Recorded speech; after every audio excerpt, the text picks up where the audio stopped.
Hello electrical engineers and mechanical engineers. ఇంకా మీరు core jobs అంటే ఎలక్ట్రికల్ డిజైన్ ఇంజనీర్స్ కానీ మెకానికల్ డిజైన్ ఇంజనీర్స్ కానీ అట్లాగే సెటిల్ అవుదాం అనుకుంటున్నారా? ఇంకా వేరే ఆపర్చునిటీస్ ఏమీ లేవని చెప్పి ఫీల్ అవుతున్నారా? అయితే మీరు పెద్ద బిగ్ మిస్టేక్ చేస్తున్నట్టు. 2026లో మంచి మంచి opportunities and high paying jobs miss చేసుకుంటున్నట్టు. ఎలక్ట్రికల్ అండ్ మెకానికల్ ఇంజనీర్స్కి ఆటోమోటివ్ ఇండస్ట్రీలో high paying MBD engineer possible అయితే ఎలా? ఎస్, 100% పాసిబులే. ఎంబీడీ అంటే model based design and development అని చెప్పి.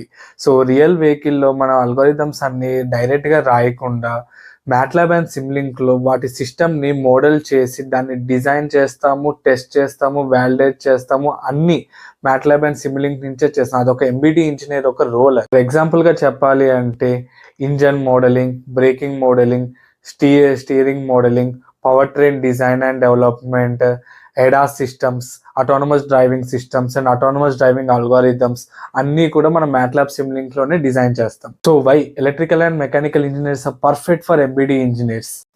యాక్చువల్లీ ఎంబీడీ ఇంజనీర్స్కి బెస్ట్ బ్యాక్గ్రౌండ్ ఏంటో తెలుసా? Electrical and mechanical ఇంజనీర్సే.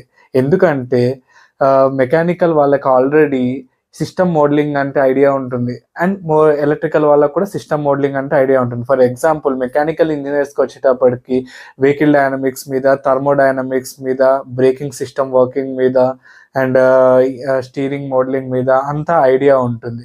And electrical engineers role వచ్చేటప్పటికి ఇక్కడ కంట్రోల్ సిస్టమ్స్ మీద ఐడియా ఉంటుంది, సిగ్నల్స్ అండ్ సిస్టమ్స్ మీద ఐడియా ఉంటుంది, సెన్సార్స్ అండ్ యాక్చువేటర్స్ మీద ఐడియా ఉంటుంది, పవర్ ట్రైన్ మీద ఐడియా ఉంటుంది, పవర్ ఎలక్ట్రానిక్స్ మీద ఐడియా ఉంటుంది. సో వీళ్ళకి ఆల్రెడీ సిస్టమ్ మీద నాలెడ్జ్ ఉంటుంది ముందే. మెయిన్గా ఎంబీడీ ఇంజనీర్స్కి కావాల్సిందే సిస్టమ్ అండర్స్టాండింగ్. సో ఇప్పుడు ఎంబీడీ ఇంజనీర్ కావాలి అంటే మెయిన్గా ఏం నేర్చుకోవాలి? సో ఎంబీడీ ఇంజనీర్ అవ్వాలి అంటే మీరు ఏం నేర్చుకోవాలి, ఏ కంపెనీస్లో ఆపర్చునిటీస్ ఉన్నాయని చెప్పి నేను ఫుల్ వీడియో మన యూట్యూబ్ ఛానల్లో పెట్టాను. Go and check it out దే. Thank you.